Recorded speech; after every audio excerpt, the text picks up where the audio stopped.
Mabibi na mabwana, watu wangu wa Kenya, Uganda, Burundi, Tanzania, Kongo na duniani kwa ujumla, ninaileta kwenu simulizi iitwayo Vita kati ya Dunia na Bahari, na hii ni hatua ya 7. Jina langu naitwa Ayubu Obedi, na hii ni The Book of Magic and Movie Stories. Sasa tuanze simulizi yetu.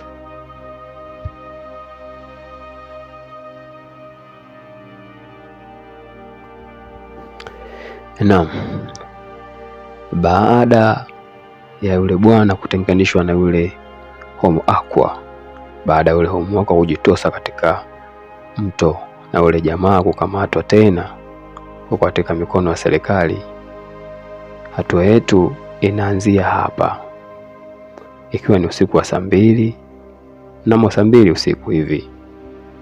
Tunakuta wale jamaa wanaibuka ikiwa ni ufukweni mwa bahari, wameshika tarumbeta maalum, na kisha wakaanza kupiga lile tarumbeta. Baada ya kupiga lile tarumbeta, mbwa wote katika mji ule wakachanganyikiwa na kuanza kufuata sauti ile ya tarumbeta. Jamaa walikuja kama 8 hivi. Mbwa wakati wanafuata ile tarumbeta, mbwa wengi mno. Wewe fikiria mbwa zaidi ya 30-40. Wale mbwa wakati wanafuata ile sauti, wale jamaa walikuwa wamekuja na nyavu. Wakaandaa nyavu yao, wale mbwa wote wakaingia katika ile nyavu. Kisha jamaa wakawavua wale mbwa kama wanavuvua samaki. Wakafunga ile nyavu na kutoweka nao chini ya bahari. Na baada ya hapo, katika kikao kati ya binadamu na wale viumbe, yule Mr. Prime Minister akasema, kwa nini mnakula mbwa wetu? Afu yule Homo Aqua pia akasema, na nyinyi mnakula samaki, samaki ni jamii yetu. Lakini wale mbwa ni walinzi, kwa nini mnakula walinzi? Yaani nyinyi mnakula walinzi kweli? Nafikia hatua paka kuanza kula walinzi? Mbwa ni walinzi wetu? Afu yule Homo Aqua akamjibu, lakini nyinyi mnakula samaki, ni jamii yetu. Kwa nini mnatukula sisi? Kwa nini mnatukula sisi? Kwa nini mnakula viumbe wa jamii yetu? Samaki ndio sisi. Kwa nini mnatukula? Na kama mnaamua kula watu wa jamii yetu, na si ndio maana tunakula mbwa? Yule Homo Aqua alijibu. Na baada ya hapo wakamshika yule bwana Blackray, wakamtoa katika chumba maalum na kuanza kumfanyia vipimo, sababu walikuwa hawamwamini na walikuwa na mawazo kuhusu yeye. Wakaanza kumfanyia vipimo ili waweze kujua yeye ni kiumbe wa aina gani. Kwa nini muda wote yuko na yule Homo Aqua? Kwa nini alimsaidia yule Homo Aqua? Na kwa nini anampenda sana yule kiumbe ambaye ni samaki mtu? Na kwa nini alitoroka naye? Na kwa nini alimsaidia? Hivyo serikali iliendelea kumfanyia vipimo. Walimweka katika maji, wakamweka katika mashine maalum, wakaendelea kumchunguza yeye ni kiumbe gani. Wakaendelea kupima mapigo ya moyo, wakaendelea kuchukua taarifa muhimu kuhusu yeye ili wajue yeye ni kiumbe wa aina gani. Ni binadamu sawa, lakini kwa nini ana tabia kama za samaki? Yaani ana kama vikanista fulani katika maisha, kama katika mwili wake, ambapo anawapenda sana wale jamii ya samaki ambao wapo kule chini ya bahari. Au ndo sababu walimchagua?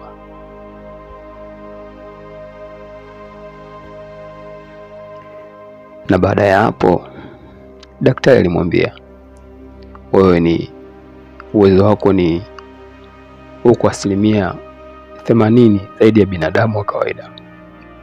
Kwani wewe baba yako ni mtu aina gani? Baba yako alikuwa ni mtu aina gani? Yule kiumbe, yule bwana Blackray akajibu akasema, baba yangu alikuwa ni fundi ujenzi tu.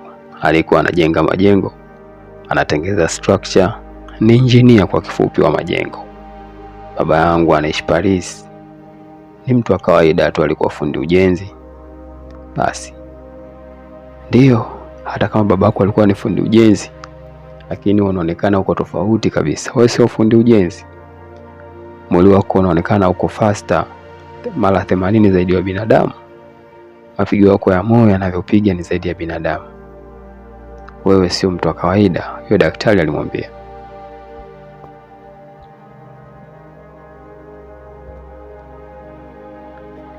Daktari akamwambia, lakini sasa hivi na umekuwa maarufu. Dunia nzima inakujua kwa kile unachokifanya. Blackley alijibu, naam, nimekuwa maarufu, lakini umaarufu wenyewe ajabu. Yaani nachukia maisha. Muda wote nimeshikwa. Kamera zinanitazama muda wote. Chakula ninacholetewa ni chakula kidogo. Nipo kama mfungwa katika nchi yangu. Ukweli umaarufu na uchukia, Bwana Blackley alisema. Na baada ya hapo walimuingiza katika gari maalum aina ya van. Pikipiki mbele za ulinzi zikatangulia na nyuma kikosi maalum kikiwa kinatazama gari hilo. Akifika katika ukumbi maisha yake ya kila siku. Haya ndo alikuwa maisha yake ya kila siku. Alipelekwa katika ukumbi wa mahojiano kati ya yeye, ukumbi wa mkutano kati yake yeye na wale viumbe. Haya ndo alikuwa maisha yake ya kila siku.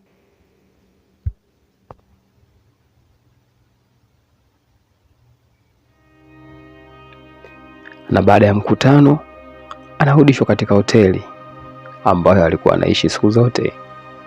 Na katika hoteli anaitoa chakula cha ajabu, chakula kidogo sana, lakini alikuwa hata haamini chakula chenyewe. Alikuwa na remote maalum cha kuskani kile chakula, wenda hata kimewekewa sumu, kwa sababu wale wote walikuwa wamemshikilia alikuwa hata hawaamini hata kidogo. Aliskani chakula kile kisha akaanza kula, lakini alilalamika kwa kupiga kelele, mnaletea chakula gani hichi? Chakula kidogo, chakula cha ajabu, mimi nirudisheni kwenye maisha yangu ya kawaida. Maisha ya mimi ninachukia, siwezi kuishi maisha ya daima, Bwana Blackley alisema.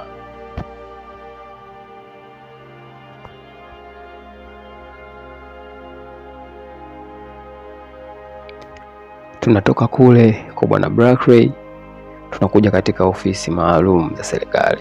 Hawa wanajiita unit. Tunamkuta yule mwanamama anaitwa Keti pamoja na viongozi wengine wa serikali wakiwa katika skrini kubwa wakizungumza.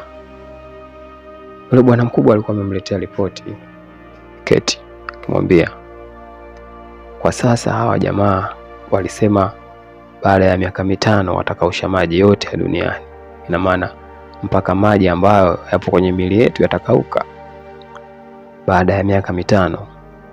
Inasemekana wale viumbe wamewapa miaka 5 wanadamu wafikirie watakapofikiria, wafanye watakavyoweza, wawazue na kuwaza ili wapate ripoti wawapelekee waweze kuwapatia ripoti iliyokamilika.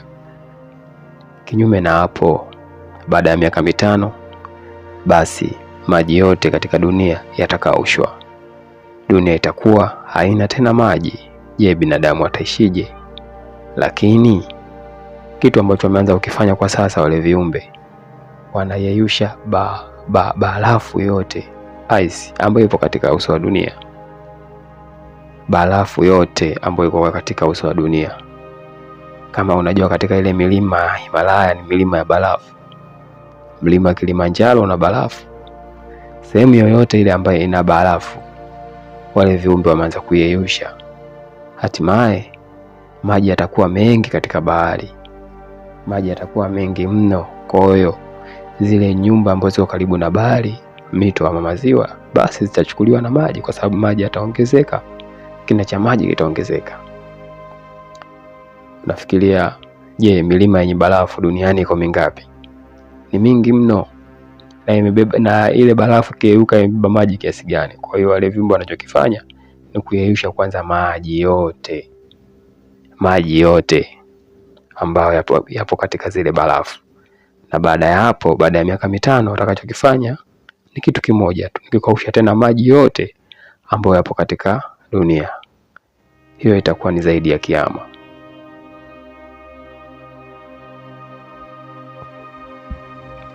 Tunarudi kwenye mkutano. Wale wamwako wakarudi tena duniani. Ile bwana Prime Minister alianza kujitetea, lakini wakamwambia, you made this happen, Nyie ndio ambao mmesababisha majanga, nyie ndio ambao mmesababisha matatizo, nyie ndio mmesababisha yote haya katika dunia, na wala sisi tulikuwa hatuwazi kabisa kuiharibu dunia. Nyinyi ndio mmekuja katika dunia yetu na mkapiga mabomu, lengo lenu mtuangamize. Nyinyi ndio mmeleta shida katika dunia.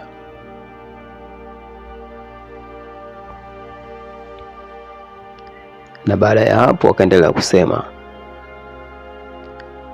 miaka 5 pekee ndio mliobakia nayo. Yule homo wako alisema, miaka 5 pekee ndio ambayo imebaki. Baada ya miaka 5 basi maji yote hata ambayo yapo katika miili yenu yote tutayakausha. Unajua mwili wa binadamu 75% ni maji, lakini hawa viumbe leo wanakuambia hata maji yote katika miili ya binadamu watayakausha. Ina maana lengo lao ni kuiangamiza dunia na viumbe wote ambao katika dunia. Yaani kama unakunywa maji, unaishi kwa maji, basi maji yote yatakaushwa katika miili yao. Hivyo wakae kwa kujiangalia, binadamu wakae kwa kujishikilia kweli kweli. Hawa jamaa sio viumbe wa mchezo. Hawa kweli Mwenyezi Mungu amewajalia maarifa makubwa na sayansi kubwa na nguvu kubwa ya kuitawala dunia na bahari kwa ujumla. Aliongeza kusema, na kama nyinyi binadamu mmeamua kutokomoa sisi, basi na sisi tutawakomoa nyinyi. Tuna uwezo wa kugandisha maji yote yaliyo katika mabomba, maji yote yaliyo katika bahari. Tuna uwezo wa kugandisha maji yote ambayo katika mito. Maji ni yetu sisi. Wale viumbe walisema, maji sio yenu, maji ni yetu sisi. Maji ni yetu sisi, sio ya binadamu. Kwa tunaweza tukafanya chochote katika maji. Hivyo mkae kwa kujiangalia, mkae kwa kufikiria na mkae kwa kujishikilia, kwa sababu baada ya miaka 5 hii dunia tutaiangamiza na tutakausha maji yote ambayo yapo katika nchi kavu. Na baada ya ule mkutano, Bwana Brackley, kama kawaida ulinzi ulikuwa ni mkali. Alipakiwa katika vani maalum, ulinzi ukiwa mbele na nyuma. Wakaondoka naye mpaka katika hoteli moja hivi nje ya mji. Bwana, kumbe huku bwana kuna familia yake, kuna ule mke wake ambaye walitarakiana. Nasema mke wake ni mke wake ambaye walitarakiana kwa sababu walikuwa wameshaachana, ila kwa sababu ya mambo ya kiserikali ilibidi warudishwe tena pamoja, kwa sababu serikali ilifikiri kwamba mke wake kwenda kuna jambo atakuwa analijua kuhusu Bwana Brackley, kwa sababu aliwahi kuishi naye na amezaa naye mtoto mmoja.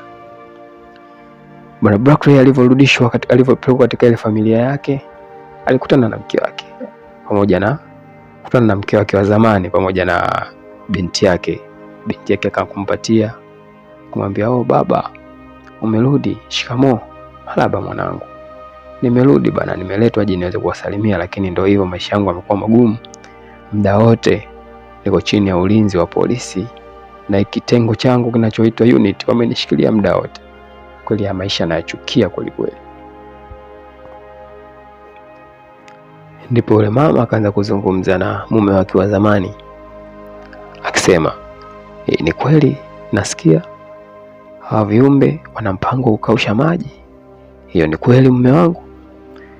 Brackley alijibu akasema, "Ndio, hawa viumbe bwana, huko tunakuelekea watakausha maji yote. Baada ya miaka 5 kuanzia sasa watakausha maji yote.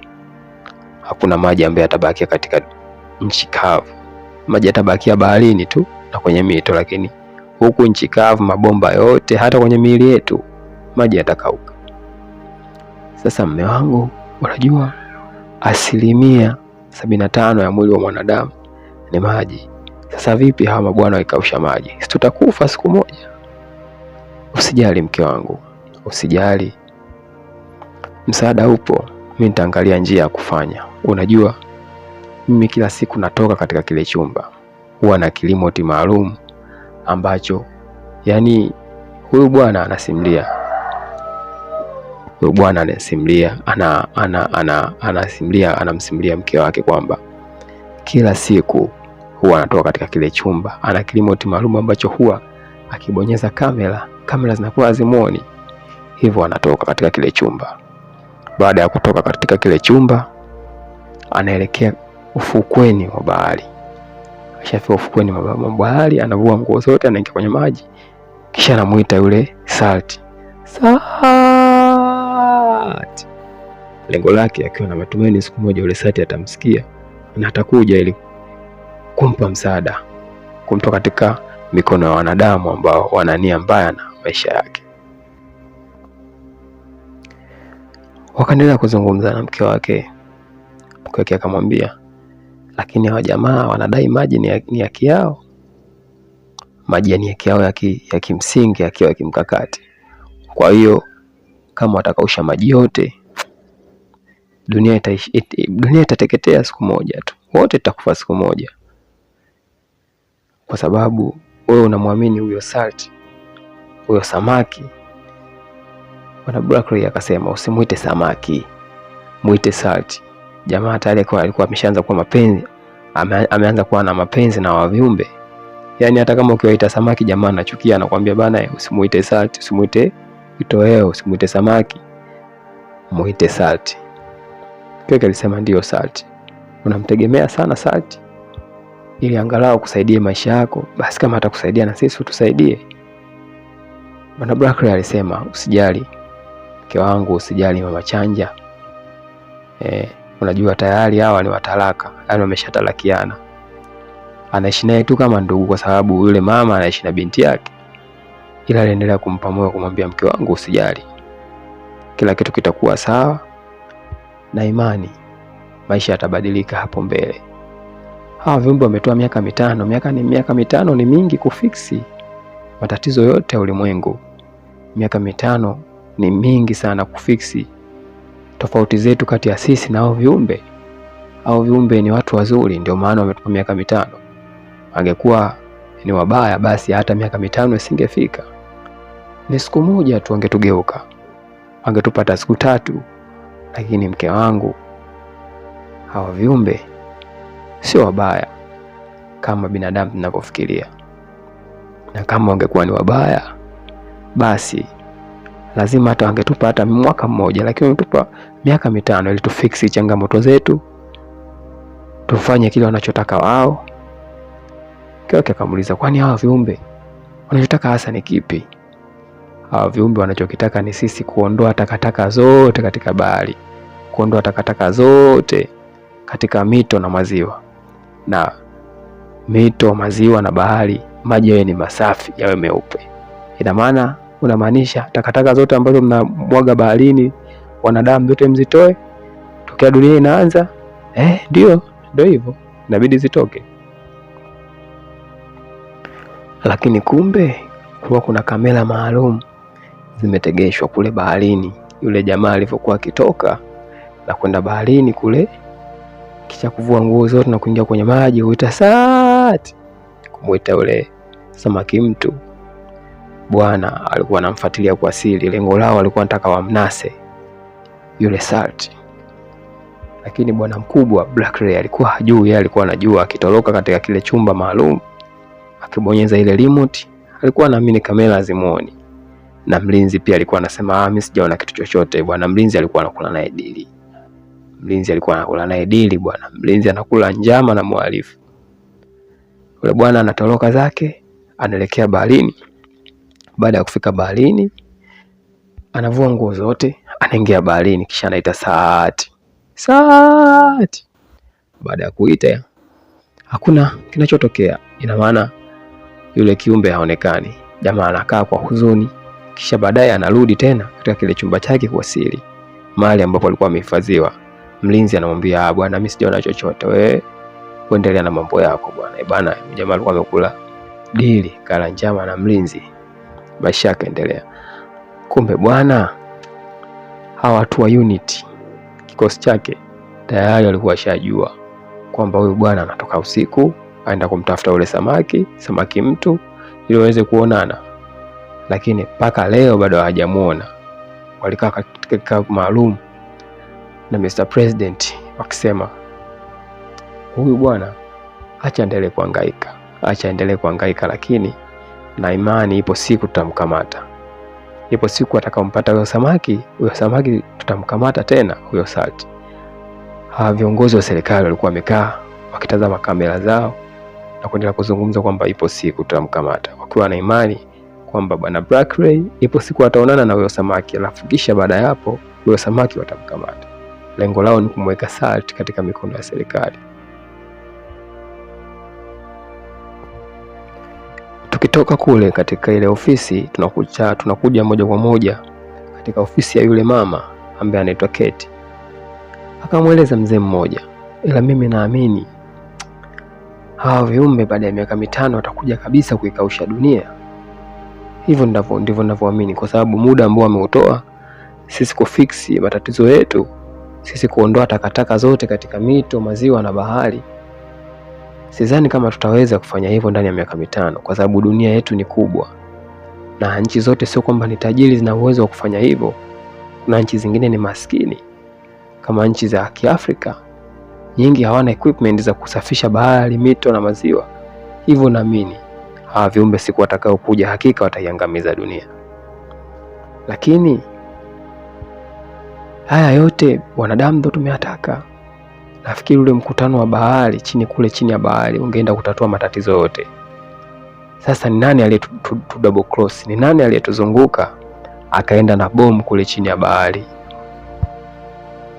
Ni nani aliyetuzunguka akaenda na bomu kule chini ya bahari? Kwa sababu katika kile kikundi maalum, wale wajumbe 7 tuliowatuma kule chini ya bahari, kuna mmoja ambaye alikuwa sio mjumbe rasmi. Alishuka na bomu na akalipua bomu kule chini ya bahari na akaua jamii ya wale viumbe wengi. Kwanza mimi nafikiri viumbe sio watu wabaya, kwa sababu wangekuwa wana hasira baada ya viumbe wao kupoteza maisha kule chini ya bahari, basi mpaka leo dunia yetu isingekuwepo, wenda wangekausha kabisa. Lakini hawa viumbe Mwenyezi Mungu amewapatia busara na maarifa makubwa na hekima, ndio maana wametuongeza miaka 5 mingine ili tu tuweze kufix matatizo yetu wanadamu, kwa sababu lengo lao inaonekana sio kuiangamiza dunia. Ila wewe baba, yule mama aliendelea kumwambia yule mzee, naamini wewe kuna kitu ambacho unakijua. Macho yako yanaonesha kabisa kwamba wewe sio mtu mzuri. Lazima kuna kitu ambacho unakijua. Lazima, na kama kati yenu kuna mmoja wenu ambaye amesababisha haya, basi siku atakayokufa historia itaandika vibaya asili yake. Yule mama alikasirika na kuongea kwa uchungu, kisha akaondoka. Naam, na tunatoka kule katika ile ofisi, ikiwa ni usiku mwingine tena, tunamkuta bwana Black Ray akiwa chini ya ulinzi mkali, amekaa katika ile hoteli ambayo alikuwa analindwa kama mfungwa ambaye ni mfungwa huru, kwa sababu alikuwa anaishi vizuri kabisa. Tunakutana na mlinzi hapa muda kama 2:30 usiku, anamletea chakula.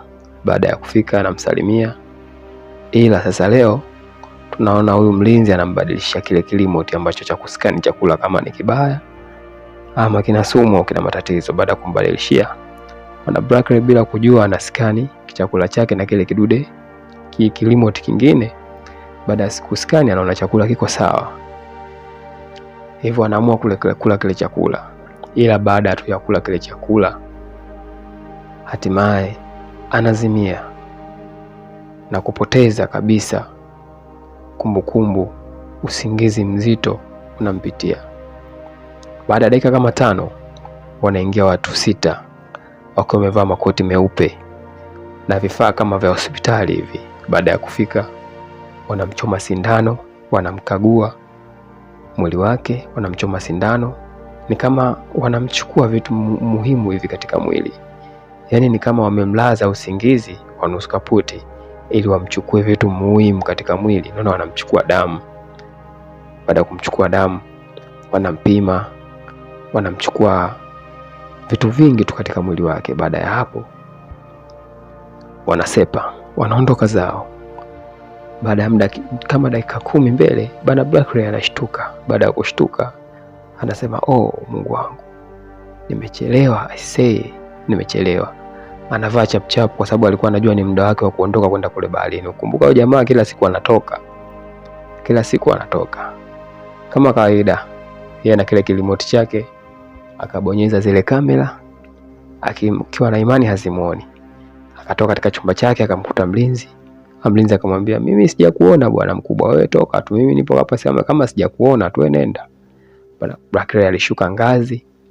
Baada ya kushuka ngazi, gari ambalo lilikuwa limeandaliwa kama kawaida alikuwa anaendesha mwenyewe. Akaingia katika gari, akaondoka nje ya mji.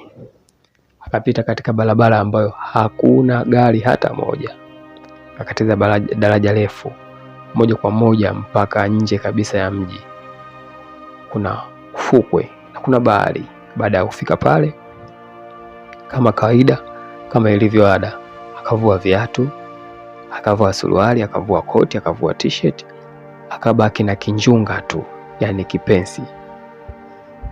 Baada ya kuvua na kipensi, akakimbilia katika maji. Baada ya kukimbilia katika maji ya bahari, alipofika akapiga kelele Sati. Lengo lake akiwa anamuita yule kiumbe, lakini leo tunamuona bwana Blackley akiwa na bahati. Yule kiumbe alijitokeza. Baada ya kujitokeza, bwana Blackley alisema, ulikuwa wapi? Yaani mimi kila siku nakuja hapa na kuita, lakini sikuoni. Ulikuwa wapi? Ulikuwa wapi rafiki yangu? Yule kiumbe alimwambia, nilikuwa kaskazini, bahari ya kaskazini, nilikuwa mbali na hapa. Hivyo nilikuwa nasikia, lakini imenichukua muda mrefu kufika hapa kwa sababu nilikuwa bahari za Afrika kabisa huko. Kwa hiyo nimefanya safari ndefu mpaka kufika huko. Sasa nilikuwa naomba uondoke na mimi. Hapa ndipo nimetoroka na kila siku natoroka na kuja hapa. Lengo langu nilikuwa na imani basi utakuja na utanisaidia. Yule kiumbe akamwambia, bwana, kwa sasa wanakausha bahari. Kama wanakausha bahari, ni vyema wewe ukaongea na watu wa jamii yako wanadamu. Ukaongea nao kwaeleze kwamba bwana, kwa sasa wanakausha barafu, sio bahari, wanakausha barafu. Wanakausha barafu zote za duniani. Na watakapokausha barafu zote za duniani, kitu ambacho kitafuata hapa ni bahari kuoneko, na bahari, mito na maziwa, kina na maji kuongezeka. Kwa hiyo zile nyumba zote ambazo zipo karibu na ufukwe zote zitaenda na maji, kwa sababu bahari itapanuka, itakuwa ni kubwa. Na baada ya miaka 5 hawa viumbe wanakuja moja kwa moja kuiangamiza dunia. Hivyo nenda ukaongee na watu wa timu yako, uhakikishe kwamba wanaifix dunia yao, wanafix matatizo yao, na kitu ambacho wanakihitaji hawa viumbe wa jamii yetu. Bwana yule Salty samaki mtu alisema, na kitu ambacho wanakihitaji hawa viumbe jamii yangu ni nyinyi binadamu. Wamewapa miaka 5, msafishe takataka zote ambazo ziko katika bahari. Tunahitaji maji ya bahari yawe ni safi, asiwe na sumu. Kwa hiyo msafishe takataka zote, bahari zote za duniani, kwa sababu ndo dunia yetu sisi. Naposema bahari zote, namaanisha bahari ya Hindi, Indian Ocean, Pacific, Atlantic, Red Sea, bahari nyekundu na bahari zingine. Vile vile mito mikubwa kama mto Nile na mito mingine yote katika dunia. Yani hawa mabwana wanatakiwa, wao wanadamu wanatakiwa haya yote wasafishe. Alafu baada ya hapo ndipo hawa viumbe hawatakuwa na shobo nao tena. Wataendelea kuishi katika dunia yao ya bahari, na binadamu wataendelea kuishi katika dunia yao ya nchi kavu, na ugomvi kati ya binadamu na hawa viumbe utakuwa umefikia mwisho. Bwana Blackley alisema, Sati, mimi nakupenda sana, naomba tuondoke wote. Yani bwana mkubwa tayari alikuwa ameshaanza kumpenda samaki. Ameshaanza kumpenda kitoweo, ni mtihani kweli kweli. Tayari sasa nafikiri sijui alikuwa ameshaanza kulogeka na hawa viumbe. Unajua mwanadamu kwanza kumpenda tena samaki mtu ni mtihani kidogo. Lakini bwana mkubwa tayari alikuwa ashamwambia yule dada kwamba naomba tuondoke wote. Mimi siwezi kuendelea kubaki hapa, kila siku nashikiliwa mateka, naishi kwa changamoto, nilikuwa naomba tuondoke wote. Lakini yule kiumbe alimwambia hapana. muda wa kuondoka na mimi ukifika, basi utaondoka na mimi, lakini kwanza sasa saidia kwanza jamii yako. Saidia kwanza jamii yako, nenda kawaeleze haya. Tafuta mtu yote ambaye unamwamini katika kitengo cha Unity, fikishie huu ujumbe, ongea nao na kisha ufanyie kazi ili kuiondoa katika dunia, ili kuiondolea dunia shinikizo au tishio la kupotezwa kabisa katika ulimwengu huu. Baada ya hapo ndipo ule Salt, ule samaki mtu, akazama katika maji tena na kutoweka. Bwana Brackley akalia Salt akiwa na uchungu, kwa sababu alikuwa anatamani hata na yeye aondoke tena na ule samaki. Kisha baada ya hapo Bwana Brackley alirudi alipolala. Baada ya kurudi alipolala katika kile chumba maalum, asubuhi yake alikuwa akiongea na yule mama Madam Kate na viongozi wengine, akiwaambia kwamba hawa viumbe ni hao, sio kuiteketeza dunia, na amesema wametoa miaka 5 tuweze kufiksi bahari na maji, tuondoe takataka zote, na baada ya hapo basi dunia itakuwa salama. Tofauti na hapo, baada ya miaka 5 kupita, dunia yetu watakausha maji yote, na sasa wameanza kuyeyusha barafu zote ambazo zipo katika dunia, zote zinayeyusha, na hapo maji yatakuwa ni mengi baharini. Lengo lao wakitakapokausha zile barafu zote, baada ya miaka 5 sisi hatutakuwa na maji. Maana wanachokifikiria ni kwamba barafu zikiwepo, wakikausha maji, sinaweza tukaenda katika zile barafu tukachukua tukageuza tukayeyusha kama ni maji. Ndio maana kwa sasa wanakausha kabisa barafu zote, wanayeyusha kabisa barafu zote na ziwe maji. Bwana Brackley aliwaambia wale viongozi wa serikali. Bwana Brackley baada ya kufikisha ule ujumbe, aliwapa muda wa kutafakari, muda wa kuzungumza wao kama viongozi wa nchi, ili wajue ni jinsi gani ya kuinusuru dunia. Bwana Brackley aliwaambia kabisa kwamba nimekutana na ule samaki mtu ambaye ni Salt. Salt amenipa mwongozo akiniagiza kwamba niwaambia kwamba inatubidi binadamu tufiksi matatizo yetu ndani ya miaka 5, lakini tofauti na hapo basi hii dunia inaweza kakaushwa na pia wanaweza kuchukua maji yote, na kwa sasa wanayeyusha barafu zote ambazo zipo katika dunia. Bwana Brackley aliwaambia wale viongozi. Ni nini kitafuata katika hatua ya 8? Ndugu mtazamaji wa The Book of Magic and the Movie Stories, tukutane katika hatua ifuatayo.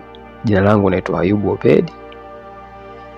Tukutane tena katika hatua ya 8 ili tuweze kuangalia ni kitu gani kitafuata katika simulizi yetu hii itwayo Vita kati ya dunia na bahari. Asante kwa kuwa nami muda wote. Tukutane wakati mwingine tena. Kwa heri kwa sasa.